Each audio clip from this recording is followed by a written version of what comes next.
നിയമത്തിന് വഴങ്ങി ശ്രീ രവിശങ്കർ. ഹരിത ട്രിബ്യൂണൽ വിധിച്ച 5 കോടി രൂപയിൽ ആദ്യ ഗഡുവായ 25 ലക്ഷം രൂപ ഇന്ന് തന്നെ നൽകുമെന്ന് ശ്രീ രവിശങ്കർ. 4.25 കോടി രൂപ 2 ആഴ്ചയ്ക്കുള്ളിൽ നൽകുമെന്നും രവിശങ്കർ. ജയിലിൽ പോയാലും പിഴ അടക്കില്ലെന്നായിരുന്നു രവിശങ്കറിന്റെ ആദ്യ നിലപാട്. ഇപ്പോൾ വിവരങ്ങളുമായി മനു ശങ്കരൻ ഞങ്ങളുടെ പ്രതിനിധി ചേരുകയാണ്. മനു, നേരത്തെ പിഴ അടക്കില്ല എന്ന നിലപാടിൽ നിന്നും രവിശങ്കർ മാറിയിരിക്കുന്നു. അജിംഷാദ്, ഇതുവരെ ജയിലിൽ പോയാലും പിഴ അടക്കില്ല എന്ന നിലപാട് സ്വീകരിച്ചിരുന്ന രവിശങ്കർ ഇപ്പോൾ നിലപാട് മാറ്റി നിയമത്തിന് വിധേയമാകാമെന്നൊരു നിലപാടാണ് സ്വീകരിച്ചിരിക്കുന്നത്. ഇന്ന് തന്നെ 25 ലക്ഷം രൂപ അടയ്ക്കും എന്നാണ് ഇപ്പോൾ അറിയിച്ചിരിക്കുന്നത്. നിലവിൽ ഹരിത ട്രൈബ്യൂണൽ മുമ്പാകെ ശ്രീ രവിശങ്കർ വ്യക്തമാക്കുകയും ചെയ്യുന്നത് 5 കോടി രൂപ ഇത്രയും ചെറിയ മണിക്കൂറുകൾക്കുള്ളിൽ സംഘടിപ്പിക്കാൻ തങ്ങൾ ഒരു ചാരിറ്റി ഓർഗനൈസേഷൻ മാത്രമാണ്. അതിനാൽ ഇത്രയും പെട്ടെന്ന് ഇത്രയും വലിയൊരു തുക സംഘടിപ്പിക്കാൻ സാധിക്കില്ല. കുറച്ചുകൂടി സമയം അനുവദിക്കണം, 4 ആഴ്ച സമയം അനുവദിക്കണമെന്നാണ് ആവശ്യപ്പെട്ടത്. ഇത് ഹരിത ട്രൈബ്യൂണൽ അംഗീകരിച്ചുകൊണ്ട് ഇന്ന് 25 ലക്ഷം രൂപ അടയ്ക്കുക, ബാക്കി 4.25 കോടി രൂപ 4 ആഴ്ചയ്ക്കുള്ളിൽ അടയ്ക്കുക എന്നുകൂടിയാണ് ഇപ്പോൾ വ്യക്തമാക്കിയിരിക്കുന്നത്. എന്തായാലും ഹരിത ട്രൈബ്യൂണലിന്റെ അനുമതി ലഭിച്ച സാഹചര്യത്തിൽ ആർട്ട് ഓഫ് ലിവിംഗ് 35ാം വാർഷികാഘോഷ ചടങ്ങുകൾ 5 മണിക്ക് ആരംഭിക്കുമെന്നായിരുന്നു സംഘാടകർ അറിയിച്ചത്. എന്നാൽ വലിയ രീതിയിലുള്ള ഒരു മഴയ്ക്കുള്ള സാധ്യതയാണ് ഇവിടെ നിലനിൽക്കുന്നത്. ചെറിയ രീതിയിൽ മഴ പൊടിഞ്ഞുകൊണ്ടിരിക്കുകയാണ്, പൊടിക്കാറ്റും അടിക്കുന്നുണ്ട്. അതിനാൽ തന്നെ ഇപ്പോൾ 5 മണിക്ക് തുടങ്ങേണ്ട ഉദ്ഘാടനം ഇപ്പോൾ നീട്ടിക്കൊണ്ടു പോവുകയാണ്. പ്രധാനമന്ത്രി നരേന്ദ്രമോദിയാണ് ഉദ്ഘാടനം നിർവഹിക്കും എന്ന് അറിയിച്ചിരുന്നത്. എന്നാൽ ഇതുവരെ പ്രധാനമന്ത്രി വേദിയിലേക്ക് മറ്റും എത്തിയിട്ടില്ല. പ്രധാനമന്ത്രിയുടെ വാഹന വ്യൂഹവും ഈ പ്രദേശത്ത് വേദി സുരക്ഷിതമല്ല എന്ന ഒരു റിപ്പോർട്ട് ഉണ്ടല്ലോ. തീർച്ചയായും അജിംഷാദ്, കാരണം യമുന നദീതീരം പൂർണ്ണമായി മണ്ണിട്ട് ഉയർത്തിയും ഒപ്പം കൃഷിസ്ഥലങ്ങൾ മറ്റും പൂർണ്ണമായും ഒഴിപ്പിച്ചതിന് ശേഷമാണ് ഇവിടെ വേദി നിർമ്മിച്ചത്. 7 ഏക്കറിലാണ് പ്രധാന വേദി മാത്രമുള്ളത്. ഇതാകട്ടെ വലിയ രീതിയിലുള്ള ഒരു സുരക്ഷാ പ്രശ്നങ്ങൾ നിലനിൽക്കുന്നുണ്ടെന്ന് CPWD തന്നെ ഹരിത ട്രൈബ്യൂണലിനെ അറിയിക്കുകയും ചെയ്തിരുന്നു. ഈ ഒരു പശ്ചാത്തലത്തിലാണ് ഇപ്പോൾ പ്രതികൂല സാഹചര്യത്തിലേക്ക് കടന്നിരിക്കുന്നത്. വലിയ രീതിയിലുള്ള പൊടിക്കാറ്റാണ് സ്ഥലത്ത് അടിക്കുന്നത്. ഒപ്പം മഴയ്ക്കുള്ള സാധ്യത വലിയൊരു മഴയ്ക്കുള്ള സാധ്യത നിലനിൽക്കുന്നത്. അതിനാൽ തന്നെ ഒരുപക്ഷെ വലിയ രീതിയിലുള്ള പ്രശ്നങ്ങളിലേക്കാണ് കാര്യങ്ങൾ പോകുന്നതെന്നും പ്രകൃതി പോലും പ്രതികൂലമാകുന്നു എന്നുകൂടിയാണ് വ്യക്തമാകുന്നത്. എന്തായാലും പ്രധാനമന്ത്രി നരേന്ദ്രമോദി തന്നെ ഉദ്ഘാടനം നിർവഹിക്കുമെന്നാണ് ഇപ്പോഴും സംഘാടകർ അറിയിച്ചിരിക്കുന്നത്. അല്പസമയങ്ങൾക്കകം നരേന്ദ്രമോദി സ്ഥലത്തെത്തും. തുടർന്ന് ഉദ്ഘാടനം നടത്തിയതിനു ശേഷം ഈ സദസ്സിനെ അഭിസംബോധന ചെയ്ത് 5:30 പ്രധാനമന്ത്രി നരേന്ദ്രമോദി സംസാരിക്കും എന്നുകൂടിയാണ് അറിയുന്നത്. യമുനാ തീരത്തെ ശ്രീ രവിശങ്കറിന്റെ ആർട്ട് ഓഫ് ലിവിംഗ് വേദിയുമായി ബന്ധപ്പെട്ട അനിശ്ചിതത്വം തുടരുകയാണ്. ഇതുവരെ പരിപാടിക്ക് ഉദ്ഘാടകനായ പ്രധാനമന്ത്രി എത്തിയിട്ടില്ല. അവിടെ ചെറിയ മഴയുണ്ട്, പ്രകൃതി പ്രതികൂലമായ കാലാവസ്ഥയിലാണ്. ഒപ്പം രവിശങ്കർ പിഴയുടെ ഒരു ഭാഗം ഇന്നടയ്ക്കാം എന്ന നിലപാടിലേക്കും എത്തിയിട്ടുണ്ട്. ഇതിന്റെ ഒക്കെ വിശദാംശങ്ങളാണ് ഞങ്ങളുടെ പ്രതിനിധി മനു ശങ്കരൻ നൽകിയത്. മറ്റു വാർത്തകളിലേക്ക്. ജോണി നെല്ലൂർ ഔഷധി ചെയർമാൻ സ്ഥാനം രാജിവെച്ചു. ഒരു സീറ്റ് പോലും ഉറപ്പു നൽകാത്തതിൽ പ്രതിഷേധിച്ചാണ് ജോണി നെല്ലൂരിന്റെ രാജി. UDF-മായി ഇനി ഉഭയകക്ഷി ചർച്ചയ്ക്കില്ലെന്നും ജോണി നെല്ലൂർ. കഴിഞ്ഞ തവണ നൽകിയ അങ്കമാലിക്കും പിറവത്തിനും പുറമെ കുട്ടനാട് അല്ലെങ്കിൽ ഉടുമ്പിൻചോല, കൊട്ടാരക്കര അല്ലെങ്കിൽ പുനലൂരാണ് കേരള കോൺഗ്രസ് ജേക്കബ് വിഭാഗം പുതുതായി ആവശ്യപ്പെട്ടത്. പക്ഷേ പിറവം മാത്രമേ നൽകുകയുള്ളൂ എന്ന നിലപാടിലാണ് കോൺഗ്രസ്. ഇതിൽ പ്രതിഷേധിച്ച പാർട്ടിക്ക് ലഭിച്ച ഔഷധി ചെയർമാൻ സ്ഥാനം രാജിവെച്ച UDF വിടാനൊരുങ്ങുകയാണ് പാർട്ടി ചെയർമാൻ കൂടിയായ ജോണി നെല്ലൂർ. പാർട്ടിയെ വലിയ തോതിൽ അപമാനിച്ചു. സീറ്റ് ചർച്ചയിൽ വ്യക്തിപരമായി എന്നെയും അധിക്ഷേപിച്ചു. UDF നേതൃത്വം, UDF ഗവൺമെൻറ് അനുവദിച്ച് നൽകിയ ഔഷധി ചെയർമാൻ സ്ഥാനം ഞാനിപ്പോൾ രാജിവെക്കുകയാണ്. സീറ്റ് ചർച്ചകളിൽ ഇനി പങ്കെടുക്കുകയില്ലെന്ന് പറഞ്ഞ ജോണി നെല്ലൂർ അങ്കമാലിയിൽ താൻ മത്സരിക്കുകയാണെങ്കിൽ വൻ ഭൂരിപക്ഷത്തോടെ വിജയിക്കുമെന്നും വ്യക്തമാക്കി. ആവശ്യപ്പെട്ട സീറ്റ് ലഭിച്ചില്ലെങ്കിൽ പുതിയ നിലപാടുകളിലേക്ക് കടക്കുമെന്ന് മുന്നറിയിപ്പ് നൽകിയാണ് ജോണി നെല്ലൂർ വാർത്താസമ്മേളനം അവസാനിപ്പിച്ചത്. News bureau, Thiruvananthapuram. Angamaly seat Jacob ഗ്രൂപ്പിന് നൽകില്ല എന്ന് താൻ പറഞ്ഞിട്ടില്ലെന്ന് PP തങ്കച്ചൻ. പ്രയാസം അറിയിക്കുക മാത്രമാണ് ചെയ്തതെന്ന് തങ്കച്ചൻ പറഞ്ഞു.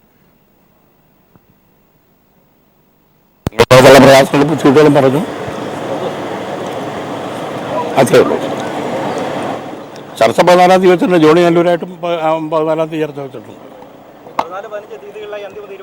ആകും എന്നാണ് എൻ്റെ പ്രതീക്ഷ. വളരെ നന്നായിട്ട് പുരോഗമിക്കുന്നുണ്ട്. നിയമസഭാ തെരഞ്ഞെടുപ്പിൽ മത്സരിക്കാനില്ലെന്ന് CN ബാലകൃഷ്ണൻ. ഇക്കാര്യം CN ബാലകൃഷ്ണൻ പാർട്ടി നേതൃത്വത്തെ അറിയിച്ചു. തന്റെ സ്ഥാനാർത്ഥിത്വത്തെക്കുറിച്ച് പാർട്ടി ഉചിതമായ തീരുമാനമെടുക്കുമെന്നും CN ബാലകൃഷ്ണൻ. കഴിഞ്ഞ 60 കൊല്ലമായിട്ട് ഞാൻ പറഞ്ഞിട്ടില്ല. അപ്പോൾ അതുകൊണ്ട് ഞാൻ പാർട്ടി നേതൃത്വത്തെ അറിയിച്ചിട്ടുണ്ട്. എന്നെ മാറ്റണമെങ്കിൽ മാറ്റാം, നിർത്തണമെങ്കിൽ നിർത്താം. അപ്പോൾ ഞാൻ എൻ്റെ അഭിപ്രായം പറഞ്ഞിട്ടുണ്ട്. അപ്പോൾ ഞാൻ അങ്ങനെ നിൽക്കണം. ഇപ്പം കേരള കോൺഗ്രസിന്റെ പിളർപ്പോടെ പ്രതിസന്ധിയിലായിരിക്കുകയാണ് പത്തനംതിട്ട ജില്ലയിലെ UDF നേതൃത്വം. കേരള കോൺഗ്രസ് മത്സരിക്കുന്ന തിരുവല്ല മണ്ഡലത്തിൽ ശക്തനായ ഒരു സ്ഥാനാർത്ഥിയെ നിർത്താൻ പോലും സാധിക്കുമോ എന്ന സംശയത്തിലാണ് UDF. അതിനിടെ സീറ്റ് കോൺഗ്രസ് ഏറ്റെടുക്കണമെന്നാവശ്യപ്പെട്ട് യൂത്ത് കോൺഗ്രസ് രംഗത്തെത്തിയിട്ടുമുണ്ട്. പത്തനംതിട്ട ജില്ലയിൽ UDF ഘടകകക്ഷികൾക്ക് നൽകിയ ഏക സീറ്റാണ് തിരുവല്ല. കേരള കോൺഗ്രസ് M ആണ് കഴിഞ്ഞ കുറെ കാലങ്ങളായി ഈ സീറ്റിൽ മത്സരിക്കുന്നതും. ഇത്തവണ ജോസഫ് M പുതുശ്ശേരിയായിരുന്നു മത്സരത്തിന് തയ്യാറായത്. അതിനിടയിലാണ് കോൺഗ്രസ് M പിളർന്നതും. ജില്ലയിൽ നല്ലൊരു വിഭാഗം പ്രവർത്തകരും നേതാക്കളും ഫ്രാൻസിസ് ജോർജിനോടൊപ്പം ചേർന്നു. ഈ ഒരു സാഹചര്യത്തിൽ തിരുവല്ല മണ്ഡലത്തിൽ കേരള കോൺഗ്രസിന് വലിയ ഒരു പരാജയം നേരിടേണ്ടി വരുമെന്നാണ് UDF കണക്കുകൂട്ടൽ. അതിനിടെ തിരുവല്ല മണ്ഡലം കോൺഗ്രസ് ഏറ്റെടുക്കണമെന്നാവശ്യപ്പെട്ട് യൂത്ത് കോൺഗ്രസ് രംഗത്തെത്തുകയും ചെയ്തു. കാലങ്ങളായി ഇടതുപക്ഷം വിജയിക്കുന്നിവിടെ ഇത്തവണ ഈ പ്രത്യേക സാഹചര്യത്തിൽ ജോസഫ് M പുതുശ്ശേരി മത്സരിക്കുമോ എന്നത് ഏവരും ഉറ്റുനോക്കുന്നതാണ്. News bureau, Pathanamthitta. കൊല്ലത്ത് ലീഗിനെതിരെ RSPയുടെ പോസ്റ്റർ. ലീഗ് നേതാവ് യൂനുസ് കുഞ്ഞ് നയവഞ്ചകനെന്ന് പോസ്റ്റർ. യൂനുസ് കുഞ്ഞിനെ പാർട്ടിയിൽ നിന്നും പുറത്താക്കണമെന്നും പോസ്റ്റർ. ഇതുവരെ നയവഞ്ചന ഒന്നും ഇതുവരെ കാണിച്ചിട്ടില്ല. പോസ്റ്ററെ സംബന്ധിച്ചുള്ള ഉറവിടം എന്താണെന്ന് എനിക്കറിയില്ല. അതിനകത്ത് മറ്റൊരു കാര്യം പറഞ്ഞേക്കുന്നത് 140 മണ്ഡലങ്ങളിലും ഉമ്മൻചാണ്ടിയും കുഞ്ഞാലിക്കുട്ടിയും അനുഭവിക്കുമെന്നാണ് പറഞ്ഞത്.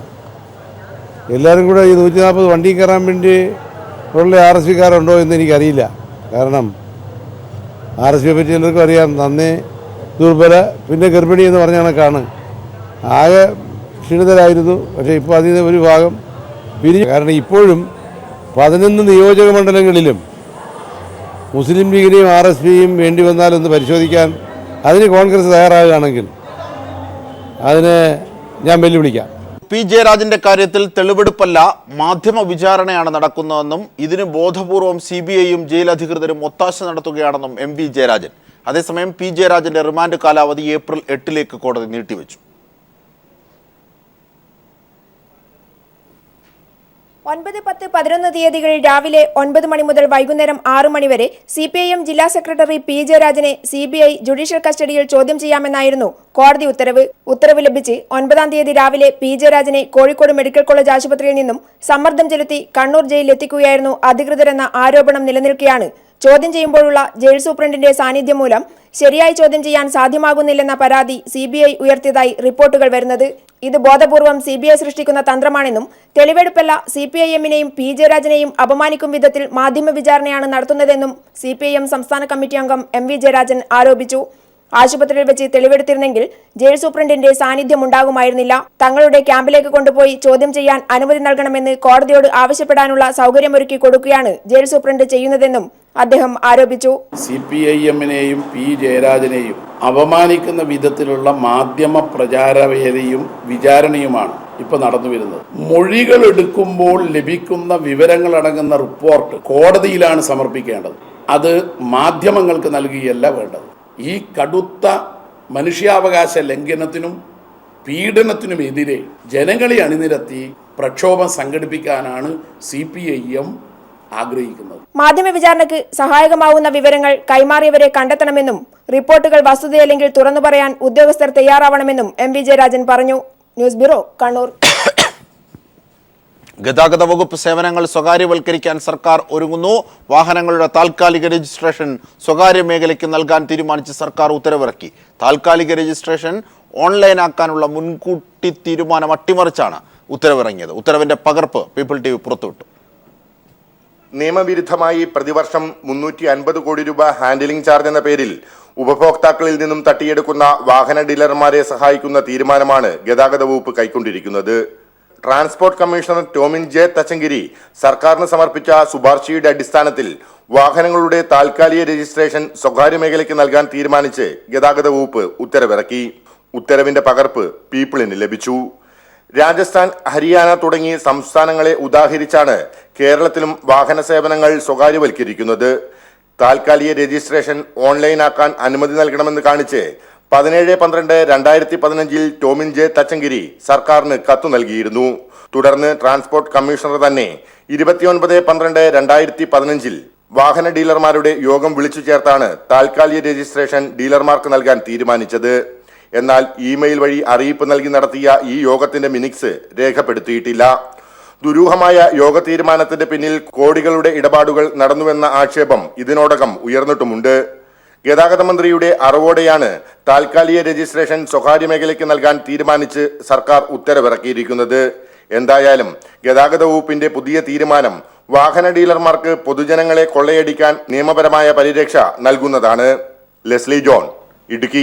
പ്രായപൂർത്തിയാകാത്ത മകൻ ഔദ്യോഗിക വാഹനം ഓടിച്ച സംഭവത്തിൽ IG സുരേഷ് രാജ് പുരോഹിതിനെതിരായ അന്വേഷണം അട്ടിമറിച്ചു. അന്വേഷണം പ്രഖ്യാപിച്ച് 2 ആഴ്ചയായിട്ടും ആഭ്യന്തര വകുപ്പ് ഉത്തരവിറങ്ങിയില്ല. IG-യുടെ മകൻ വാഹനം ഓടിക്കുന്നതിന്റെ ദൃശ്യങ്ങൾ നേരത്തെ പുറത്തു വന്നിരുന്നു.